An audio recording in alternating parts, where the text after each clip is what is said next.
I will now start officially the session with Paola Ricciardi, who is a research associate in the Department of Manuscripts and Printed Books at the Fitzwilliam Museum in the city I grew up, Cambridge.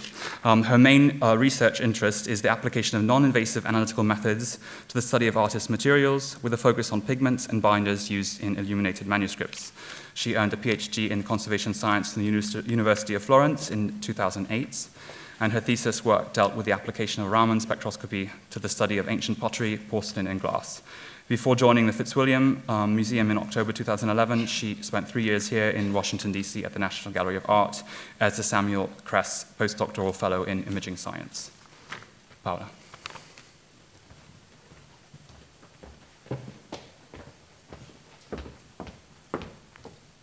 Thank you, Austin, and thanks everybody for being here nice and early this morning. It's always a little weird to be the first speaker.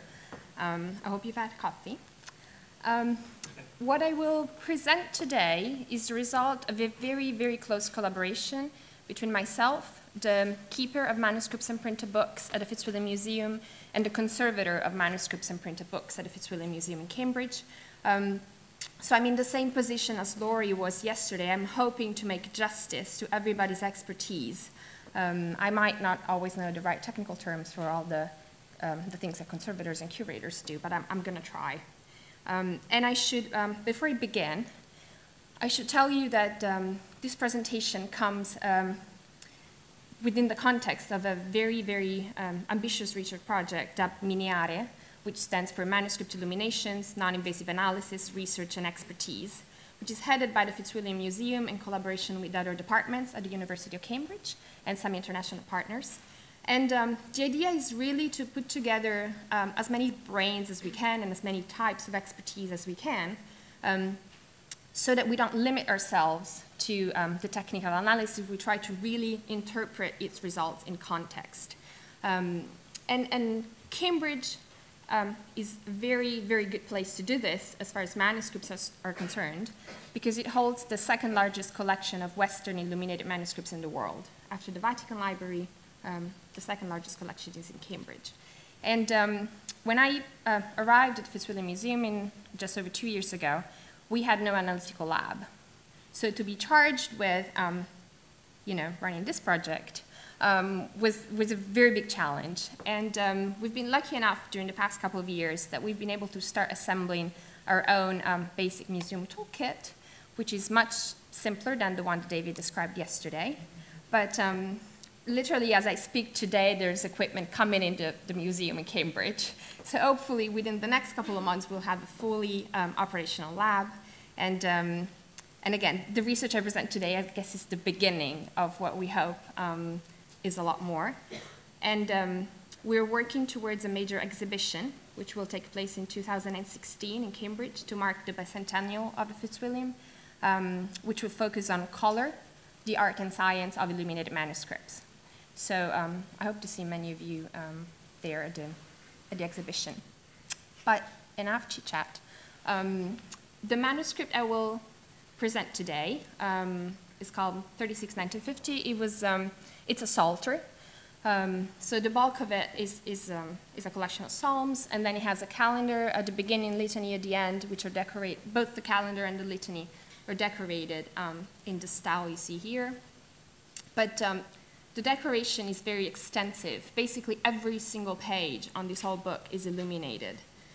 There are over 168 marginal miniatures, like the ones you see here, and then a very large number of strange animals and little figures adorning the lower margin.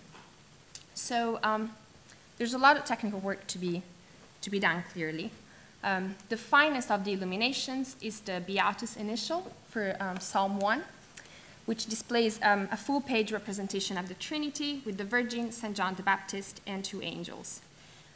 This illumination, together with 9 other miniatures, have been traditionally attributed to the so-called Gaibana master, who was a leading artist in 13th century Padua, and he's best known for his work on an epistolary copied in 1259 for the cathedral in Padua by the scribe Giovanni da Gaibana, hence the name Gaibana master. the master's style sort of migrated at one point north of the Alps. And this might be associated with Vladislav, who was the brother of the Duke of Breslau and became Archbishop of Salzburg in 1265. So there's a question of whether the Gaibana master had met Vladislav in Padua and traveled with him to Salzburg when he became Archbishop. And he might possibly have even traveled to Breslau to work on the decoration of this manuscript, or he might have stayed in Salzburg or even in Padua and just illuminated individual folios, which were then sent for inclusion in the Psalter. Now, in addition to the small miniatures and that Beatus initial, the manuscript contains 28 full-page frame miniatures, like the one you see here on the left, and 10 large serrated initials on gold grounds, like the one you see here on the right. And these are present throughout the manuscript in pairs, facing one another, at the start of the 10 psalms that mark the liturgical divisions of psalters in the Middle Ages. These are all visually quite interesting, some of them of higher quality than others, suggesting the presence of quite a number of artists at work collaboratively on the decoration of this volume.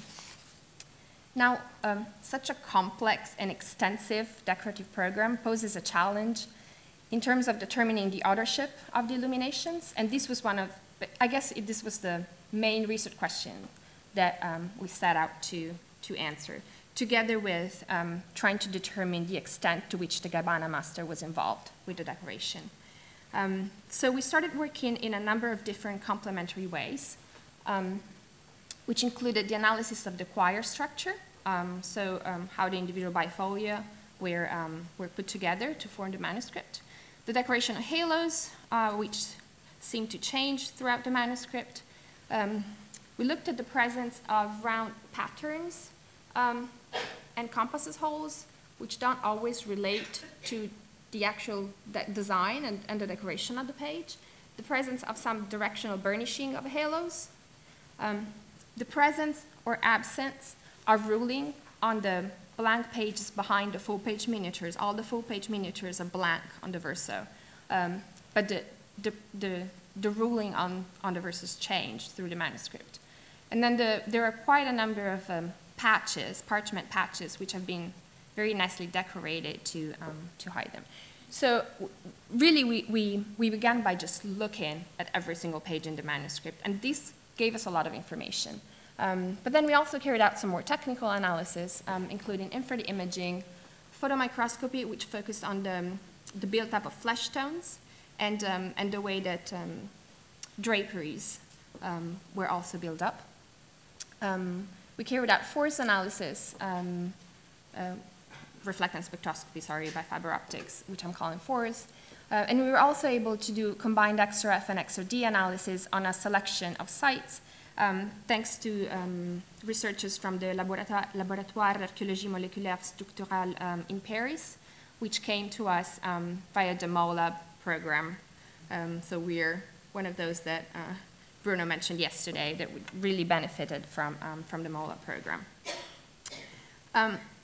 Despite all these different approaches, we realized very soon that trying to really fully characterize this manuscript's materials and painting techniques basically equal to the task of characterizing the entire production of a large painting workshop.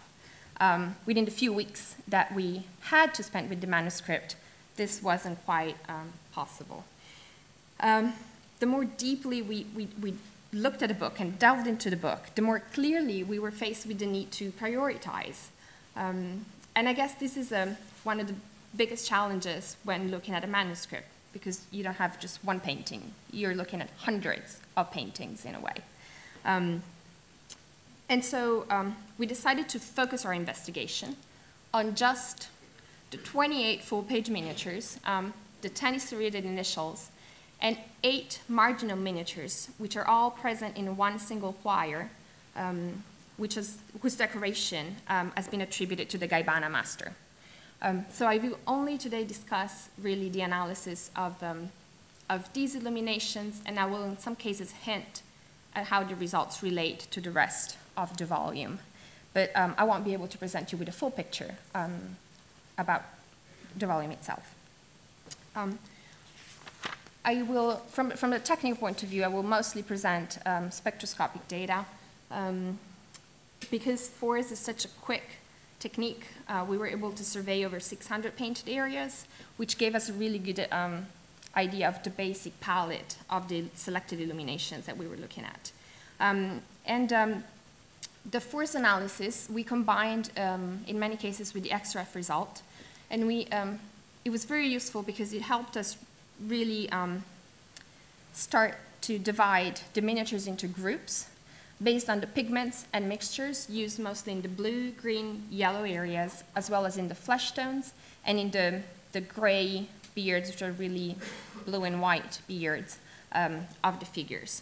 So by combining all this information, we were able to start and identify 7 different palettes, each of which we tentatively started attributing to a different artist. Now I know that a different palette doesn't necessarily mean a different artist, but that was the way we started, sort of making distinctions. This is a selection of 4 spectra of flesh tones from 7 different folios, each of which we are attributing to a different artist. Now, flesh tones are really very complex mixtures in most cases, and this manuscript makes no exception, despite the fact that often one says that early medieval illuminators didn't really mix or layer pigments much. Not true. Unfortunately, FORS analysis alone cannot identify all the components in these mixtures, but it does allow us to separate the spectra into groups and to identify at least some of the individual pigments that make up each mixture and which characterize, therefore, each group. For example, the flesh tones on folios 18 recto and 17 verso, here presented in yellow, are characterized by the presence of large amounts of indigo or woad. I'm using indigo and wood interchangeably here because we can't distinguish them. As one can see from this deep absorption here, about 660 nanometers. Whilst, for example, the flesh tone on this page, which is attributed to the Gaibana master, doesn't seem to contain indigo at all, but it contains azurite, actually. A little bit of azurite, as you can see from bands at about 2286 and 2350 nanometers here. And I'm not sure if you can see it, but there's an extra little band there, which is at 2304 nanometers, and it's also present here. That might relate to the presence of a lipid-containing binder, which I will discuss in just a few minutes. Anyway, I'm not going to go through the interpretation of all the spectra. I just want to show you the kind of flesh tone spectra and the way that we were able to, I guess, group them a little bit. And we did the same for beards. Again, very complex spectra, some of which contain lots of indigo, some of which still contain azurite, some of which probably, if they contain blue, contain lapis. So it's interesting how all the 3 different blue pigments, basically available to a medieval illuminator, were used to paint beards in just one manuscript. So by combining this kind of information on flesh tone and beard areas, blue, green, and yellow areas, mostly based on the FORS data and supplemented when we had them with the XRF data, we were, again, able to distinguish palettes. One thing I should say, I forgot on this slide, is that we really wanted not to stop with the spectra, but to go back and look at the flesh tones that we were analyzing. So all of these are faces on pages that have been attributed traditionally to the Gaibana master, and they all present the same basic composition, which is there's not a lot of blue, there's a little bit of azurite in all of them, even though at least these ones look more green than blue.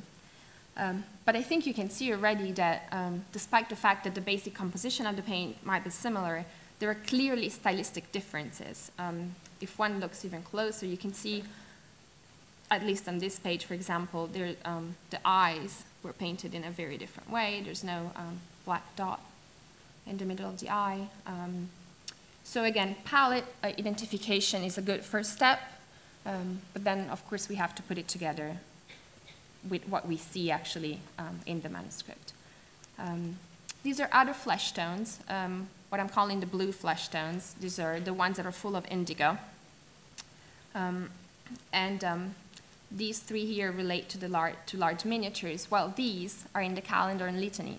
And the composition of these flesh tones is the same as the one seen here.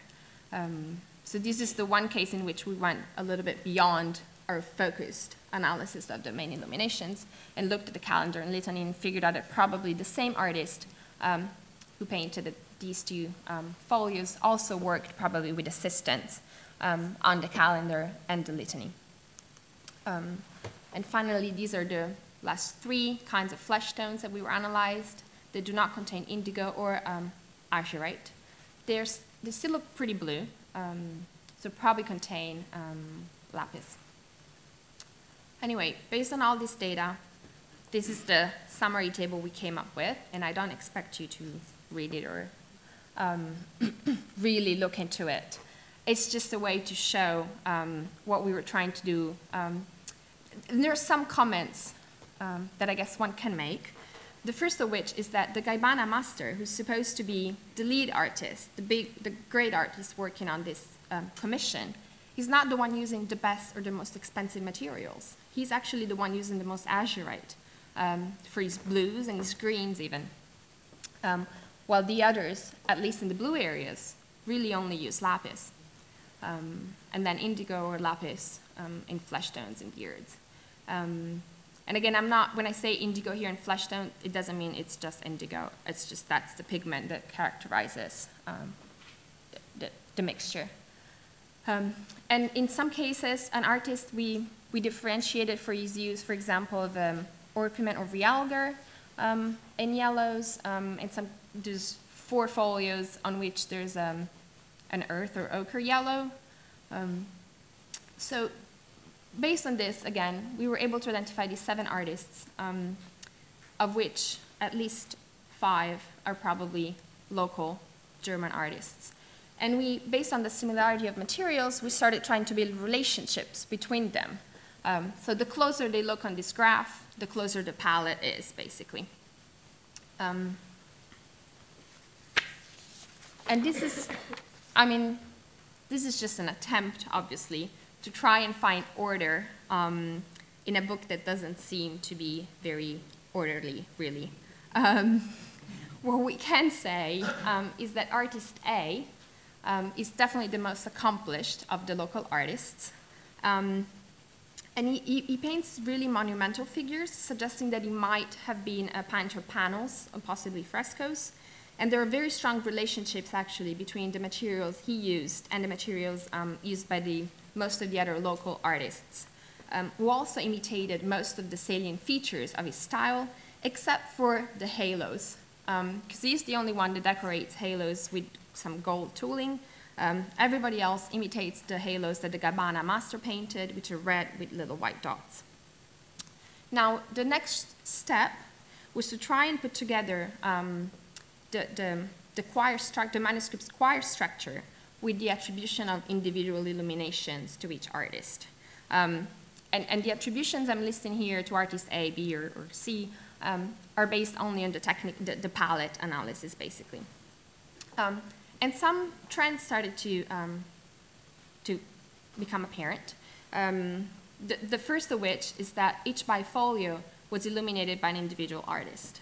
These are just 2 choirs of the many that make up the manuscript, but this is true for all of them. So this bifolio, for example, was illuminated by artist A, all the other bifolia in this choir by artist B. And it's the same here for choir 7, most illuminated by the Gaibana master and an assistant. There's a singleton, a single folio inserted in this choir, and this was illuminated by someone else, probably artist A. So there is some order, all in all. And then again, the next step was to put this information together with the attributions that have been made on purely stylistic grounds by the curator before we even started looking at the manuscript in a more technical way. And as you can see, things don't always match nicely. They usually do, but for example, in the case of the bifolia here, 1720, the technical analysis doesn't really see any differences in the palette between this bifolio and two other bifolia in the choir. Was the technical analysis, the stylistic examination sees differences. And so I have two examples here of faces, which you've seen before, from by artist B, as we're calling him, and B star here on the left. And so the palette is the same, but I think you can see that the artist painting on folio 17 verso was really trying to emulate the face painted by the more competent artist who worked on 21 verso. But he was really reducing the modeling of the face to a more abstract pattern, almost creating a grotesque appearance. And there are also some instances, actually, I'm not going to show you examples, but there are instances in which it's clear that different artists may have collaborated on the same page, on the very same illumination, which doesn't make things easy for us. Collaboration of different artists on the same miniature is just one example of the high complexity displayed by the manuscript. The production of this, which must have been a really expensive object. In fact, it is said to have had a gold binding, golden boards, which were then unfortunately melted at the Mint in Munich at some point. So anyway, this expensive commission must have been really carefully managed. But by delegating responsibilities to so many different artists, it's inevitable, I guess, that there may be internal differences in the decoration. And examples of these differences are one that I mentioned before, the presence or absence of ruling on the verso miniatures, and in some cases it's in red ink, in some cases it's in black ink. The insertion of a number of singletons or single folios in choirs. The presence, for example, of very extensive lower border decorations, only starting from folio 77.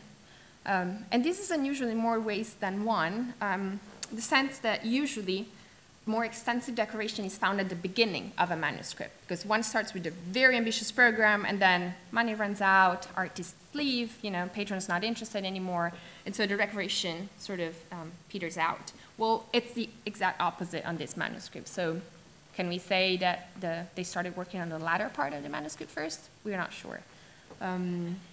We found out red lead in one single bifolio. There's only vermilion red throughout the manuscript, and then on these 2 pages, there's orange and red lead. And then on folios 116 through 142, the decoration is completely different. The gold backgrounds are flat.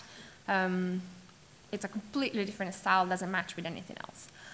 So this manuscript really displays lack of uniformity in a way, which appears untidy and I guess sort of strange to the modern eye, but looking at it with medieval eyes, it might be a sign of the freedom of self-expression granted to competent artists, and also a symptom of the delight in diversity manifested through most medieval art, really.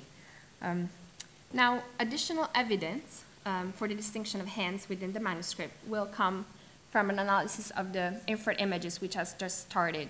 And these are just 2 examples. Infrared imaging is helping us look at the way faces were shadowed, and also looking at the design of the page, as you can see by these lines running across the apostles' feet here. And also you can see actually there's a ghost foot that was drawn, but then disappeared somewhere. So one of the apostles are only 1 foot, I'm afraid. Very good for him. And so, again, as I said, future work will focus on more infrared imaging and on the interpretation of the infrared images that we already have, processing of XRF and XRD data, on further palette analysis for the major illuminations, because we haven't really looked at most brown and pink pigments, And also we want to start looking at the marginal miniatures and the lower border decorations, obviously. And then I promise I'd say something about this. We really think there's a lipid-containing binder on some of these folios. It's, the evidence for it is most clear in flesh areas on several folios, or also in some red robes. And all of these folios have been attributed so far to the Gaibana master or to artist A, the lead artist of the German team. There's scope for further investigations. We're not ready to say anything about what this means, really. But we hope, amongst other things, to perform some FTIR analysis to confirm the presence and the nature of this material, at least across the 38 major illuminations and illuminations painted by the Gaibana master. So as I said, I'm afraid I'm not ready to present you with a complete picture of the materials and painting techniques of this manuscript. But we are hoping that by the time the exhibition comes up in 2016, and at the conference that will go along with the exhibition, we might be able to give you a more exhaustive presentation of this about this beautiful manuscript, how it was made, who painted it. Thank you.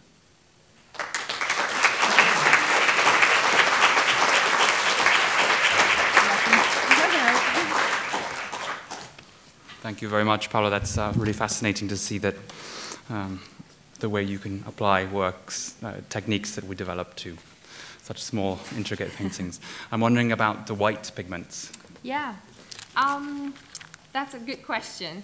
On some folios, we see evidence for lead white. There's not a lot of white throughout the manuscript. Most illuminations don't really have any white areas. It's just the highlights, it seems. Yes, highlights, and I think it's lead white in most of them. And have you also considered UV fluorescence to look at fluorescence of any material? We haven't done it, but it's a good possibility, yes. In fact, if you can come and do some luminescence imaging. We'd be very happy. I have to ask, so please, anybody else have some questions for Paola? I know it's early, but I see one in the back.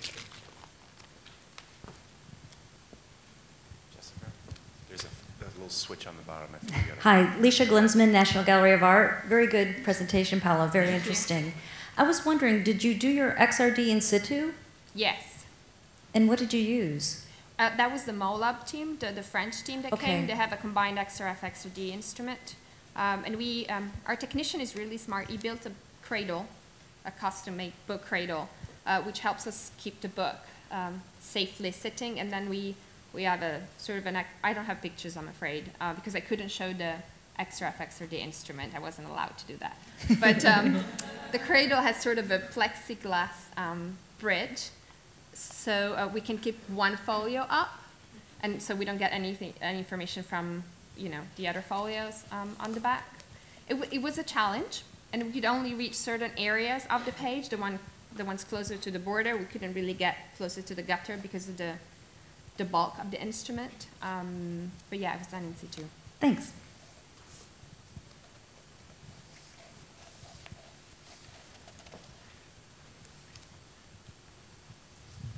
Aniko Bezer, Yale University. I am fascinated by the fact that you're having to look at so many different things in a single manuscript, and as you likened it to really looking at the entire output of an artist's workshop. How do you handle the comparative aspects of all of this data? The 604 spectra, the many infrared images. What are the strategies that you deal with for this type of comparative study? I have to say this manuscript is really our sort of a test case. We are learning as we go how to handle all that data and all those images, and what kind of housekeeping we need to do. So far, the spectra, I'm afraid I've only really looked at personally. I'm hoping to do some statistical analysis of them to help, define the groups. And then for this book and for the Miniere project, we are hoping to work in the next 2 years to set up some kind of software that will help us handle all of this, because that's becoming our big problem. And right now it's just me looking at all of this, well, with the curator and conservator. But you know, if there's more than one person looking at these data, we all need to be able to identify what's what and when was that image taken and where. So we're really working, learning as we go. We really are.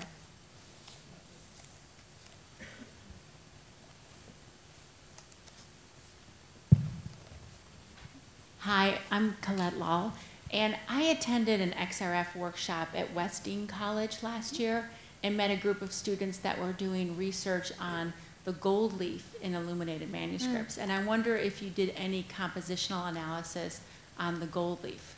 Not yet. We will. We were able to do very little XRF so far, and most of it was with a handheld instrument, which wasn't really what we needed to do, you know, trace element analysis, which is what you want to do for the gold leaf. And then with the MOLA team, we decided to focus on something else, not the gold, because they could do XRD, and so we focused on pigments that we could do XRD on. But that's, yes. I think they're building a database at Westdean specifically related to differences in the gold leaf in manuscripts. I'm aware of the project because I think one of their students is now working with us. Oh, so. good. Yeah.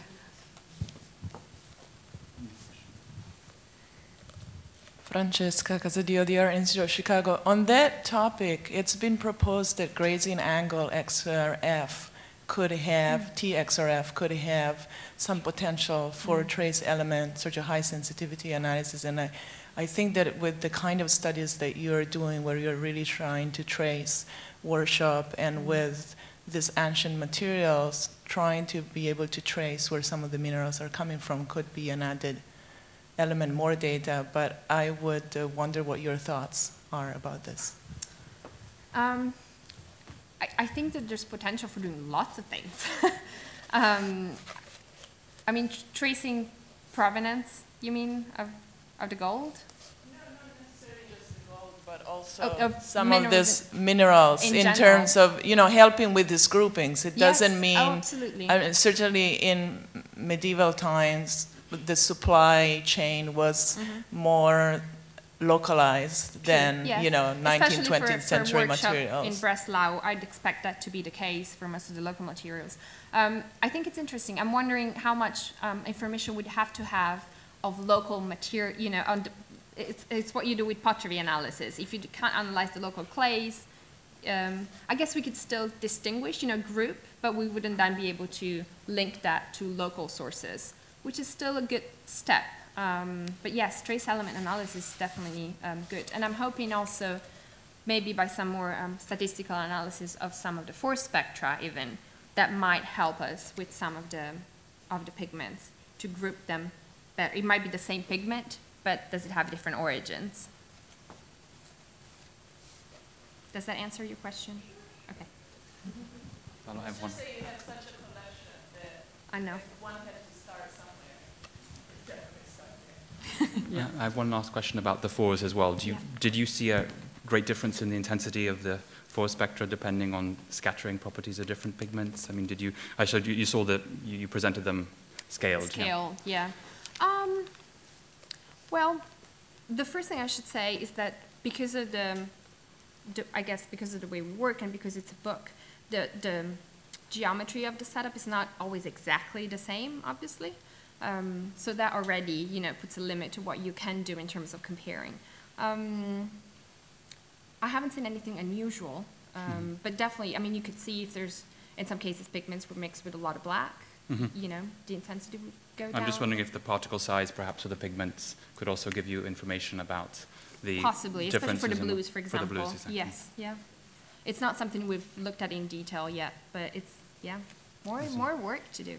That's fascinating, Paola. Thank you so much for your presentation. Thank you, Paola.